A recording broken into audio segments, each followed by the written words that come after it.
Good morning. Yes, it's another lovely September morning, and I hope it holds out. As I said before, always beautiful in September. I love this time of year. This is the nights draw in before it gets too cold, but it's not cold at all. It's still lovely and warm. So we have to stay positive. We have to choose to be unstoppable. You're bigger than your concerns and worries, and let the strength of others inspire you daily. Focus on your goals and trust your intuition to live a courageous life. When you hide your truth, you limit your possibilities. We need to live raw and honestly. And as Angela Rayner, MP, quite rightly put it, disagreement is a sign of a healthy party. It is also a sign of healthy relationships and healthy lives. And it keeps us healthy to be able to have points of view of our own. But she went on to say we must eradicate abuse. She also went on to say, if people called your sister a whore or threatened her with violence at work or in the pub, you would make it crystal clear that such comments were completely unacceptable, wouldn't you?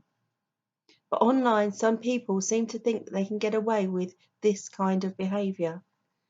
For women, MPs, celebrities, journalists and media commentators, campaigners and others who use social media, this kind of misogynistic abuse and threats of rape or violence have become a depressing part of our everyday life.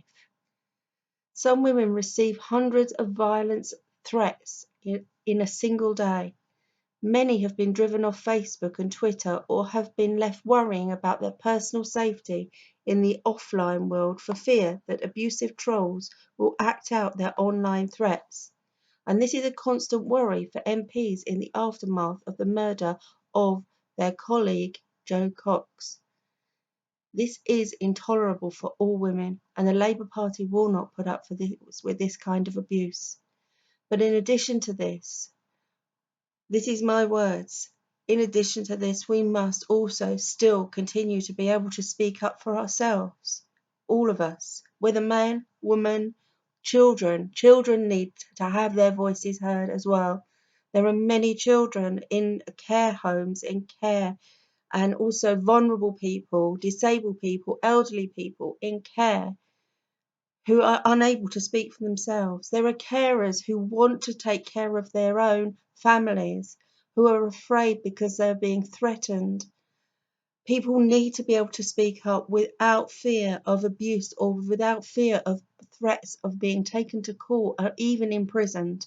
And this is happening in society as well. And judges are passing judgments on people to allow these things to happen. Remember, when you're facing abuse of any kind, whoever it's from, that you are beautiful. Don't be afraid to reveal yourself. We are our own obstacle, and it's time to raise ourselves and others who need to pull you down are there beneath you because they're there because they feel inferior. Pursue your dreams without considering these types of people. Their need to do so means they are, as I said, already beneath you. Nobody who feels that they are above you needs to pull you down. The best people are those who will raise you up, accept your views, respect you as a human being, and accept that you have a different opinion which needs discussing, and that's okay. People will tell you that you can't do something just because they themselves think they can't do it. And if you've got a dream, you've got to protect it. Surround yourself with people who will bring out the best in you and believe in those dreams. Be aware that everything continues until we are no longer affected by it. Negative people need drama like oxygen, just like the trolls on many of my videos. They're unimportant people trying to make themselves important, but they don't know how to voice their own views, so they challenge those who do, using derogatory terms. In this world, in such times where we're all becoming so connected and understanding more of each other's policies and politics and religions and faiths, including understanding our own government's part in the war machine and money-making agendas that do so much harm. It's amazing to see that there is so much left undone, so many things that need fixing, so much rebalancing is needed to get this society, this country, all countries even, back on track. And the more I listen to Jeremy Corbyn speak, the more confident I feel that it can be done. We can stay positive. It will take their breath away. Don't limit yourself. No, Jeremy Corbyn is the man for the job, and you are the people who can make sure that this happens. Your role is important in these times of change. Many people limit themselves to what they think that they can do, but you can go as far as your mind lets you. There's a blessing hidden in every trial in life, but you have to be willing to open your heart to see them. Keep focus on the positive. The negative people and the naysayers will always be there, but let them be the motivation at your heels that keep pushing you forward. What you believe, remember you can achieve. Every move we make and every action we take matters not just for us, but for all of us and for all time. The illusions of fear and insecurity have become our way of life, but we're becoming more and more aware of our role in these changes and our connection to a positive source that brings us together, a desire for a better world, beyond how it has been run for too long, where we see positivity in our politics. It wakens our inner instincts to what this new wave of change. Instead of battling with those who tell us there is no chance that this or that won't happen, here is the time to learn some human psychology where people think that Jeremy has no chance in this leadership election. They'll be feeling it's pointless to vote or bother.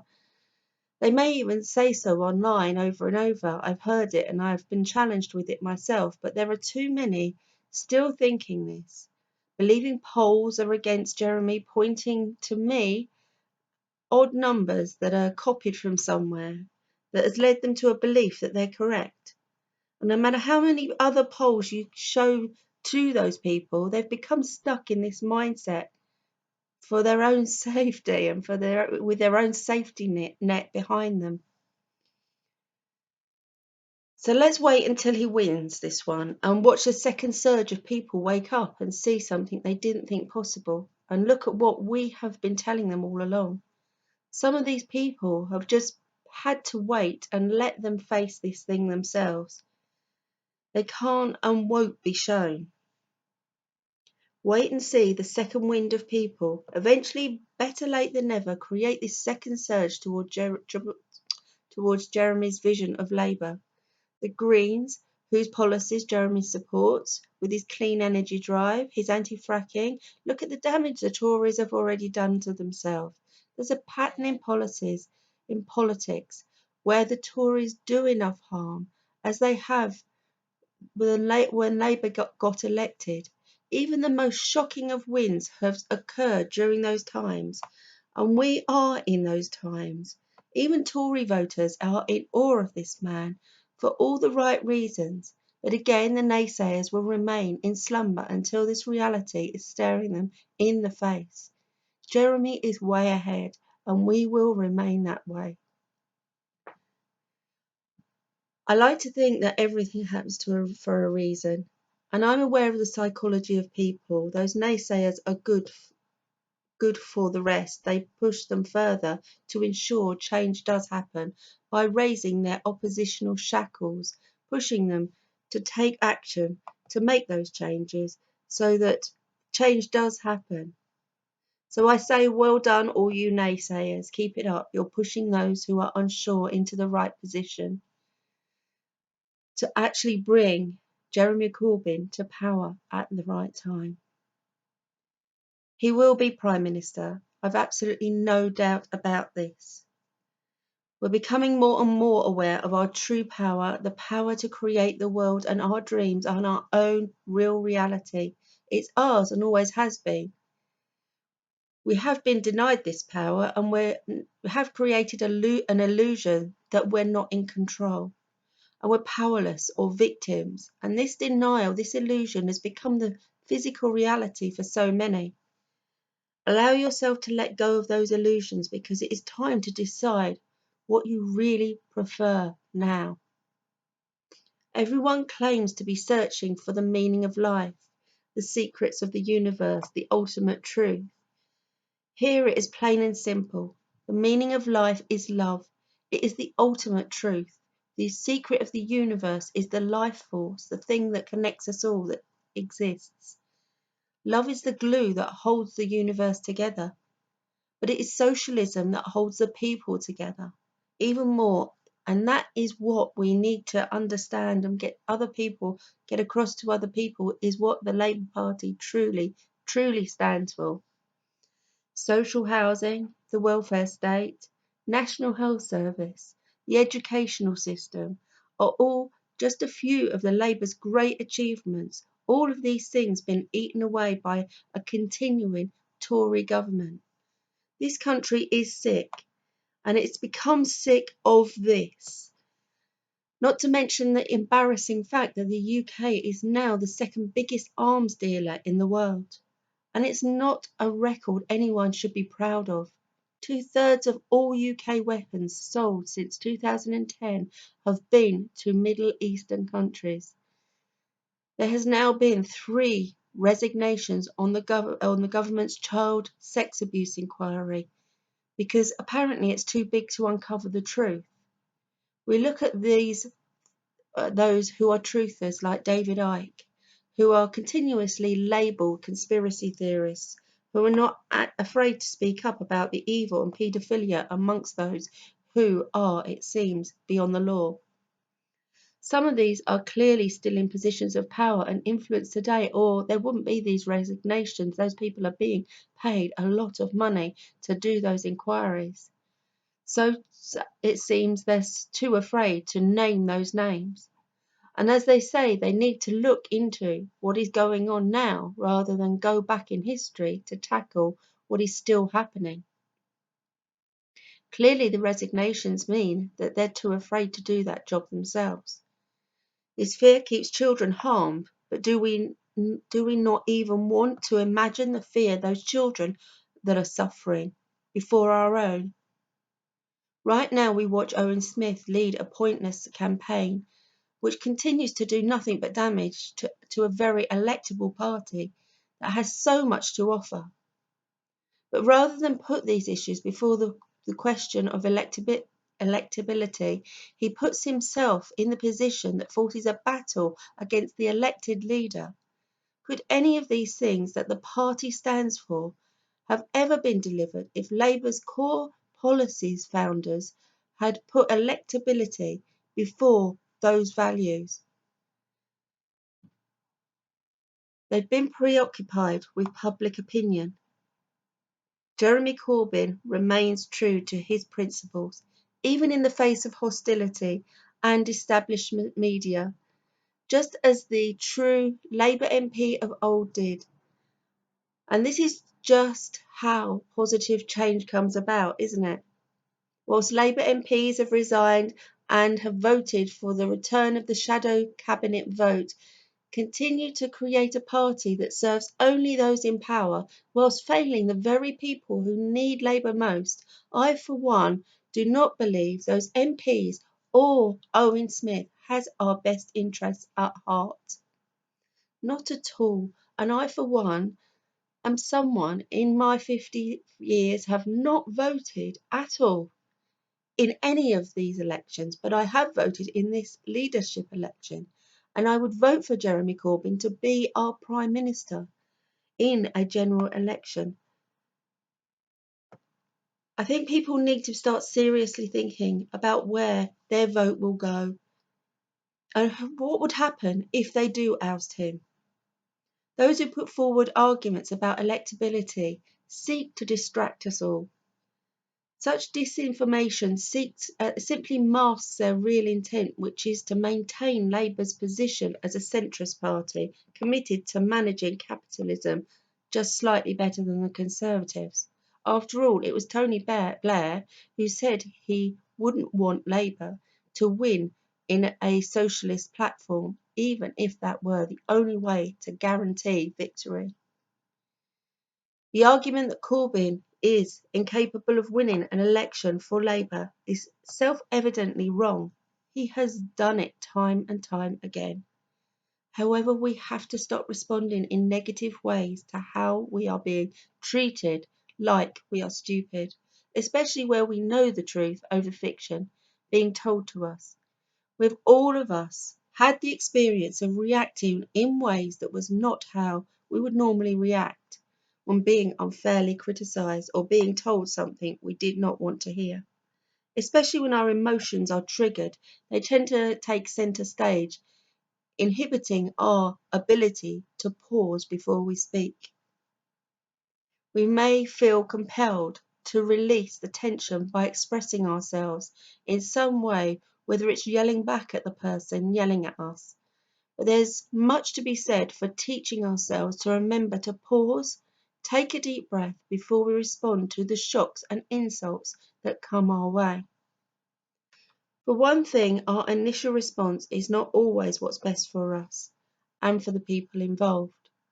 Reacting to childish rage with childish rage will only escalate the negativity in a situation further, ensnaring us into an undesirable dynamic. When we react defensively, we often end up feeling regret over our words or actions, and in the end we save ourselves a lot of pain where we take a deep breath and really tune in to ourselves before we respond. Sometimes not saying anything at all may be the best option. Rather than just going with the first thing that pops into our heads, try grounding yourself. Feel your feet on the floor and become more conscious of being a part of the earth and everything. You may find that in that moment there is the potential to move beyond the reaction and into a more subtle and creative realm of response, where something new can happen. If you can somehow think and dream of success in small steps, every time you make a step, every time you accomplish a new goal, it gives you confidence to go on. Any Labour voter, member or leader that is worthy of the name will always need to stand firm in the face of doubt and hostility. And if they are to deliver a programme worthy of the people, they'll need to do it by sharing a true purpose. That's why I'm voting for Jeremy Corbyn, a man capable of doing just that, and he's proved that to us over and over again. And he can offer a worldwide vision and make this world a better place, I truly believe. He alone, out of all of those that are at the moment challenging him, is the only man that can do this. So it is with faith and hope that our future lie with Jeremy and all of us who are backing him, who should get behind him, who should speak up for ourselves as well, because this man wants to hear us. And this is the only way we'll be heard. Any of us. It's the only way any of you will be heard. Thank you for listening to my videos again today. Have a lovely day today and lovely weekend ahead. Love to you all. Namaste.